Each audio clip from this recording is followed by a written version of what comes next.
வணக்கம். நான் உங்கள் கோவிந்தராஜன். இது சப்தகிரி டிராவல் எக்ஸ்பி.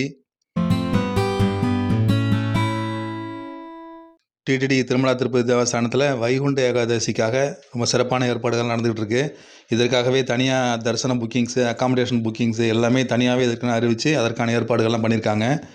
திருமலையில் இருக்கிற அன்னமயா பவனில் 18ஆம் தேதி இஓ மீட்டிங் நடந்து முடிஞ்சுது. அதுக்கப்புறம் ப்ரெஸ் ரிலீஸில் அவர் பல இன்ஸ்ட்ரக்ஷன்ஸ்லாம் வெளியிட்டிருக்காரு. அதற்கான டீட்டெயில்ஸு தொடர்ந்து இதில் பார்க்கலாம். அது தவிர வைகுண்ட ஏகாதசி அன்னைக்கு தரிசனம் பண்ணுறதுக்கான டிக்கெட்டுகள், எஸ்எஸ்டி டோக்கன் எனப்படும் இந்த டிக்கெட்டுகள்லாம் எங்கெங்கே கிடைக்குது, அதுக்கு திருமலைக்கு யாரெல்லாம் வரலாம், அக்காமடேஷன்ஸ் எப்படி எடுக்கலாம், அந்த டீட்டெயில்ஸ் எல்லாம் வரிசையாக சொல்லியிருக்காரு. அதற்கான வீடியோவை தொடர்ந்து இதில் நம்ம பார்க்கலாம். இதில் பார்த்திங்கன்னா வைகுண்ட ஏகாதசி டிசம்பர் 23ஆம் தேதியிலேருந்து ஜனவரி 1ஆம் தேதி வரைக்கும் அந்த 10 நாட்கள் இந்த திருவிழா ரொம்ப சிறப்பாக நடக்குதுங்க. அது இதில் 23ஆம் தேதி விடிய காலையில் 1:45க்கு வைகுண்ட துவாரம் அப்படின்னு அழைக்கப்படுற பரமபாத வாசல் திறக்குதுங்க. அது டிசம்பர் 23 இரவு 1:45க்கு இந்த வைகுண்ட வாசல் அது திறக்குது. இந்த 23ஆம் தேதி திறக்கிற வைகுண்ட வாசல் ஜனவரி 1ஆம் தேதி மிட் நைட் வரைக்கும் திறந்திருக்கும். அதாவது ஜனவரி 1ஆம் தேதி இரவு 12 மணி வரைக்கும் இந்த வைகுண்ட துவாரம் திறந்திருக்கும். அது வரைக்கும் பக்தர்கள் அந்த சுவாமி தரிசனம் பண்ணிவிட்டு அந்த வைகுண்ட துவாரம் வழியாக வெளியில் வரலாம். அதற்கான ஏற்பாடுகள்லாம் இப்போ செஞ்சுருக்காங்க. இதில் 23ஆம் தேதி சாமி தரிசனம் பார்க்கறதுக்காக போகிறவங்களுக்காக கீழே எஸ்எஸ்டி டோக்கன் கொடுக்குறாங்க. அது 92 கவுண்டர், அதாவது 92 கவுண்டர்ஸு, மொத்தம் 9 சென்டர் அரேஞ்ச் பண்ணியிருக்காங்க. இந்த 9 சென்டர்லேயும் 92 கவுண்டர்ஸ் வச்சு டிக்கெட் கொடுக்குறாங்க. மொத்தத்தில் 4,25,000 டிக்கெட்டு கிட்டத்தட்ட தரிசன டிக்கெட்டு கொடுக்க போகிறாங்க இந்த 10 நாளைக்கும். அந்த 9 இடம் எங்கெங்கே அறிவிச்சிருக்காங்க. இப்போ அதில் பார்த்திங்கன்னா வழக்கமாக ஏற்கனவே இருக்கிற விஷ்ணு நிவாசம், ரயில்வே ஸ்டேஷனுக்கு ஏற்றாப்புல இருக்கிற விஷ்ணு நிவாசம், அப்புறம் பஸ் ஸ்டாண்டுக்கு ஏற்றாப்புல இருக்கிற சீனிவாசம், அப்புறம் ரயில்வே ஸ்டேஷனுக்கு கிழக்கு பக்கம் இருக்கிற கோவிந்தராஜ சுவாமி சவுல்ட்ரி சத்திரம், கோவிந்தராஜ சுவாமி சத்திரம், அதுக்கப்புறம் அலிப்பதி நடைபாதைக்கு போகிற பக்தர்களுக்காக கீழே டிக்கெட் கொடுக்குற இடம் பூதேவி காம்ப்ளெக்ஸ், அதுக்கப்புறம் ராமச்சந்திரா புஷ்கரணி அப்படின்னு திருமலையில் திருப்பதியில் மிடில்லே இருக்குது அந்த ராமச்சந்திரா புஷ்கரணி. அதுக்கப்புறம் இந்திரா மைதானம் அப்படின்னு இருக்குது.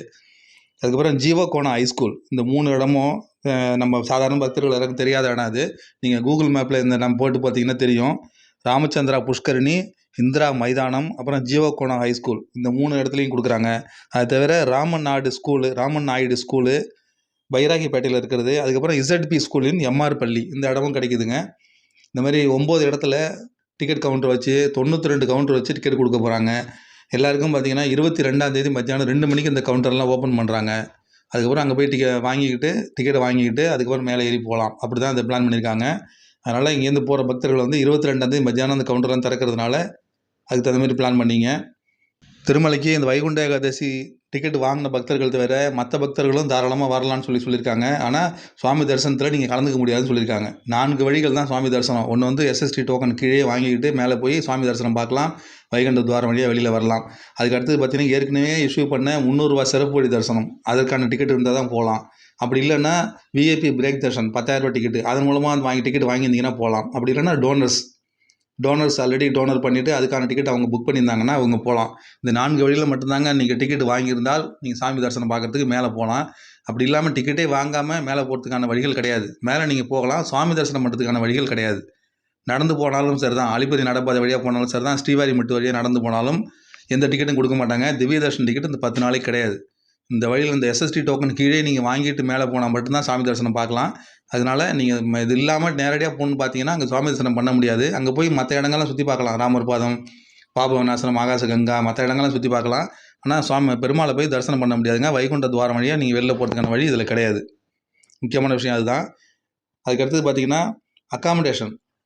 திருப்பதிலையும் சரி திருமலையிலையும் சரி இந்த 10 நாளைக்கு ரொம்ப க்ரௌடு எதிர்பார்க்குறாங்க. திருப்பதிலையும் ரூம்ஸ் கம்மியாக தான் இருக்குது. அதனால் தேவை உள்ளவங்க முன்னாடியே பார்த்து டிக்கெட் எடுத்துங்கன்னு சொல்கிறாங்க.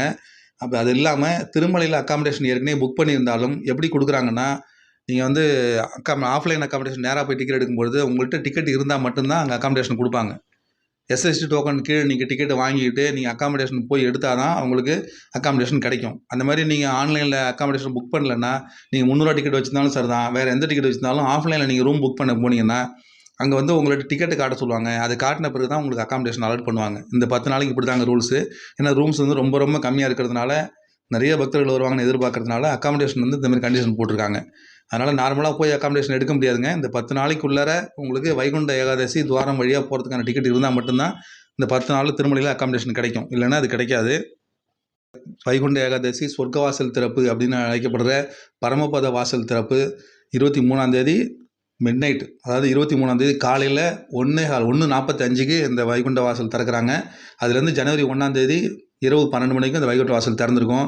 டிக்கெட் வேணுங்கிறவங்க 22ஆம் தேதி மதியானம் 2 மணிலேருந்து கீழே திருப்பதியில் 92 கவுண்ட்ரு, மொத்தம் 9 பிளேஸ் அதில் டிக்கெட் கொடுக்குறாங்க. அதை வாங்கிக்கிட்டு மேலே போய் சுவாமி தரிசனம் பண்ணிவிட்டு வாங்க.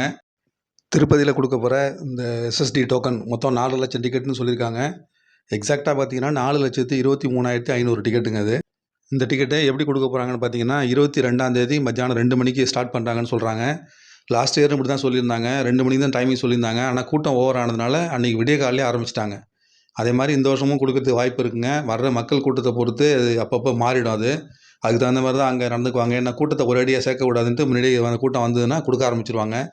அதனால் நீங்கள் சொர்க்கவாசல் என்றைக்கு திறக்கிறாங்களோ அன்றைக்கே நீங்கள் சுவாமி தரிசனம் பார்க்கணும், அன்றைக்கே சொர்க்கவாசலில் போகணும்னு நினச்சிங்கன்னா நீங்கள் 22ஆம் தேதி காலையிலே நீங்கள் திருப்பதியில் இருந்தீங்கன்னா கரெக்டாக இருக்குங்க. அன்றைக்கி காலையிலே வந்துட்டிங்கன்னா அன்றைக்கி காலையில் டிக்கெட் எடுக்கலாம். கன்ஃபார்மாக 23ஆம் தேதி நீங்கள் சொர்க்கவாசல் தரிசனம், சொர்க்கவாசல் வழியாக பிரவேசம் பண்ண முடியும். அந்த மாதிரி பார்த்தீங்கன்னா இது மொத்தம் 4,23,500 டிக்கெட்டை கண்டினியூஸாக கொடுக்க போகிறாங்க. இடையில வந்து பிரேக் கிடையாதுங்க. போன வருஷம் அப்படி தான் கொடுத்தாங்க. 24 மணி நேரம் டிக்கெட் கொடுத்துக்கிட்டே இருப்பாங்க. அதாவது மொத்தம் உள்ள டிக்கெட் எல்லாம் காலியாகிற வரைக்கும் கண்டினியூஸாக கொடுத்துக்கிட்டே இருப்பாங்க. இடையில பிரேக்கே கிடையாது. அதனால் நீங்கள் வந்து குறிப்பிட்ட டேட்லாம் வேணும், அதுக்கு முதல் நாள் போனால் டிக்கெட் கிடைக்கும் அப்படின்னு இந்த விஷயத்தில் பிளான் பண்ணவும் முடியாதுங்க. என்றைக்கு வேணாலும் கிடைக்கலாம். நீங்கள் க்யூவில் போய் நிற்கும்பொழுது உங்களுக்கு என்ன டேட் அவங்க கொடுக்குறாங்களோ அதுதான்.